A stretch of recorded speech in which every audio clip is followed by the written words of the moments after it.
in Seattle. Speaking of policies that will make the city less safe, Seattle Police Department has a first-in-the-nation rule, and it's banning the use of ruses.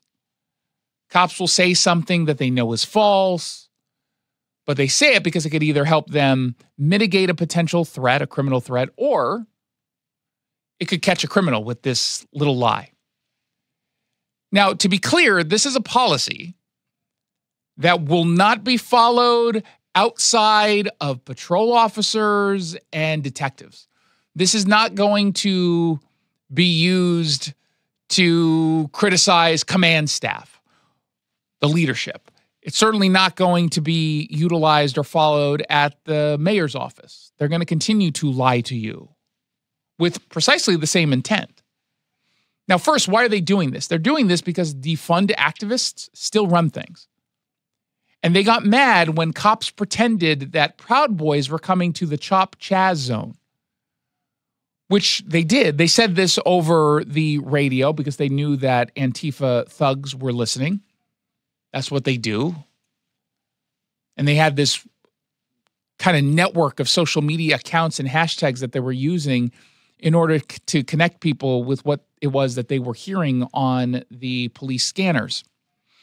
And they basically said, hey, we got reports that Proud Boys are on their way. The reason why cops did that was because they thought it would scare the Antifa people from showing up. They were trying to keep this zone clear. Now, it ultimately did not work.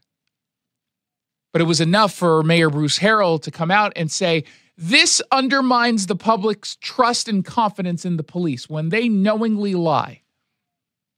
Except I don't think that that's accurate. I think if I were to pitch it this way, would you be okay if police told a white lie that was only heard by criminals if it meant that that criminal element would not commit a crime?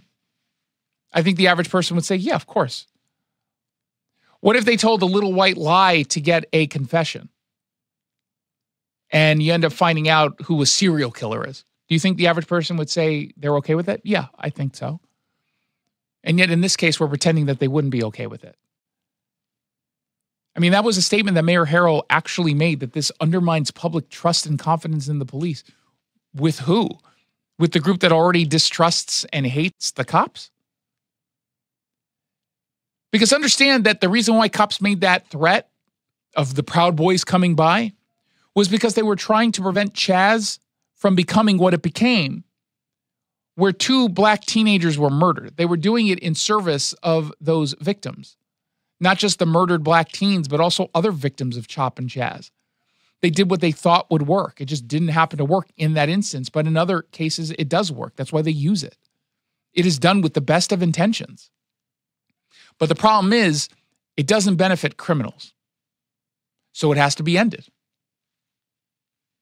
Like car chases or traffic stops or simply responding to 911 calls. Quick, send a social worker. Anything that hurts criminals or makes their criminal acts a little bit more difficult to accomplish, you get Democrats who step forward and say, yeah, we better help them out. We better get rid of these policies. But I want you to understand something. When the mayor tells you that this is a police department that is ready to offer extra support to communities that have been impacted by a rash of crimes, that's a ruse. He's lying to you. It's a trick. It's not true. But he wants the criminals to believe that there are going to be extra patrols in insert community. Because once they hear that, maybe it serves as a disincentive to continue to commit criminal acts in that area. Why is it okay when he does it, but it's not okay when a patrol officer does it? The only answer is because one gets the element on the far left, the anti-cop folks, upset and they're paying attention. The other, they're not really paying attention, nor do they really care what's being told to them by the mayor.